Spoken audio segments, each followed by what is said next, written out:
নমস্কার বন্ধুরা, welcome back to live আড্ডা ফুটবল। তো বন্ধুরা, আরও একটা নতুন ভিডিওতে তোমাদের সকলকে স্বাগত জানাই। তো বন্ধুরা, ভিডিওটা শুরু করার আগে তোমাদের কাছে একটাই অনুরোধ, সেটা হচ্ছে যে আমাদের এই চ্যানেলে যারা প্রথমবার তারা কিন্তু অবশ্যই আমাদের এই চ্যানেলটাকে সাবস্ক্রাইব করে পাশে থাকা বেল আইকনটি অল করে রাখবে, যাতে সবার প্রথমে এরকম খেলার আপডেট তোমাদের কাছে পৌঁছে যায়।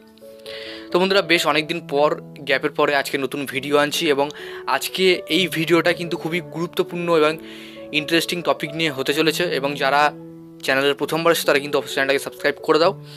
তো বন্ধুরা, এই মুহূর্তে সবথেকে বড় যে খবরটা বেরিয়ে আসছে, এবং একটাই খবর যেটা কিন্তু ফেসবুক, ইউটিউবে সব জায়গায় একদম ট্রেন্ডিংয়ে চলছে, সেটা হচ্ছে সরপ্রীত সিংকে নিয়ে। তো সরপ্রীত সিং, হয়তো এনার সাথে অনেকে পরিচয় নেই, আমি তোমাদেরকে পরিচয় করে দিচ্ছি। ইনি হচ্ছে নিউজিল্যান্ডের একটা প্লেয়ার, এবং সাথে সাথে তার কিন্তু ইন্ডিয়ার সাথেও কিন্তু তার মানে ইন্ডিয়ারও তিনি কিন্তু সিটিজেনশিপে আছে, অর্থাৎ ইন্ডিয়া এবং নিউজিল্যান্ড এই দুটো দেশের হয়ে কিন্তু তিনি খেলতে পারবেন। তো সেক্ষেত্রে অনেকে বলছে যে ইন্ডিয়ার ন্যাশনাল টিমে হয়তো এই প্লেয়ারকে আমরা দেখতে পেতে পারি খুব তাড়াতাড়ি, বা এই প্লেয়ারটা ইন্ডিয়া টিমে যদি খেলে তাহলে ইন্ডিয়া টিমের কতটা লাভ হবে, এটা কিন্তু এখন দেখার। অনেকে এটাই প্রশ্ন করছেন, এবং অনেকে বলছে একটা প্লেয়ার আসলে কোনো উন্নতি হবে না, হতে হলে পুরো টিমটাকে ঠিকঠাক করে সাজাতে হবে।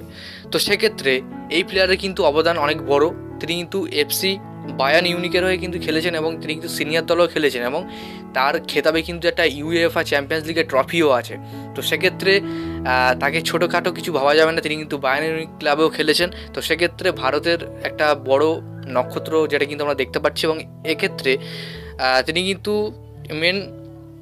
অ্যাটাকিং মিডফিল্ডার, এবং বয়স কিন্তু তার 26 বছর বয়স। বর্তমানে তিনি কিন্তু পর্তুগালের লিগ 2 ক্লাব লেইরিয়া এফসিতে খেলছেন, এবং বর্তমানে তার মার্কেট ভ্যালু কিন্তু 2.4 কোটি টাকা।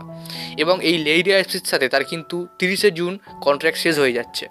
তো সেক্ষেত্রে তিনি কিন্তু 19টা ম্যাচ খেলে 4টে গোল এবং 3টে অ্যাসিস্ট করেছেন।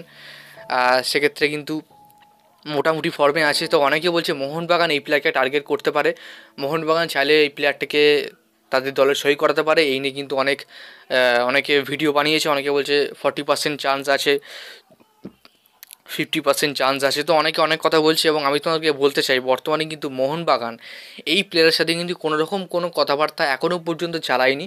তবে হ্যাঁ, ভবিষ্যতে যদি কোনো কথাবার্তা চালায় মোহনবাগান, তাহলে কিন্তু অবশ্যই তোমরা সবার প্রথমে আমার এই চ্যানেল থেকে আপডেট পেয়ে যাবে। এবং কথা একটাই হচ্ছে যে এই প্লেয়ার আদৌ কি ইন্ডিয়া ন্যাশনাল টিমের হয়ে খেলতে পারবে, এই প্রশ্ন কিন্তু অনেকের কাছে ঘোরাফেরা করছে, এবং এটা কিন্তু এখনও পর্যন্ত ক্লিয়ার হয়নি। তবে দেখো, এটা কিন্তু খুব তাড়াতাড়ি ক্লিয়ার হয়ে যাবে যে তিনি ইন্ডিয়া এসে ইন্ডিয়ার ন্যাশনাল টিমের হয়ে খেলতে চান নাকি চান না, এটাই এখন দেখার। তো দেখা যাক কত তাড়াতাড়ি এটা ঠিকঠাক করা যায়। তো বর্তমানে সরপ্রীত সিং, তার খেলা আমি দেখেছি, খুব একটা খারাপ খেলা না, ভালো প্লেয়ার। তো সেক্ষেত্রে দেখা যাক, তিনি বায়ার্ন মিউনিখের মতন ক্লাবে খেলেছেন। তো সেক্ষেত্রে ইন্ডিয়া টিমের খেলাটা কিন্তু খুব একটা বড় ব্যাপার না আমার কাছে, যেটা মনে হয়। তিনি চাইলে কিন্তু অবশ্যই খেলতে পারেন, দেখা যাক কী হয়। এবং মোহনবাগান যদি আসে অবশ্যই কিন্তু আমি তোমাকে জানিয়ে দেবো। তো যাক বন্ধুরা, আজকের ভিডিওটা এতটাই। ভিডিওটা লাইক করে দিও, এবং চ্যানেলে প্রথমবার হলে চ্যানেলটাকে সাবস্ক্রাইব করে দিও। ধন্যবাদ।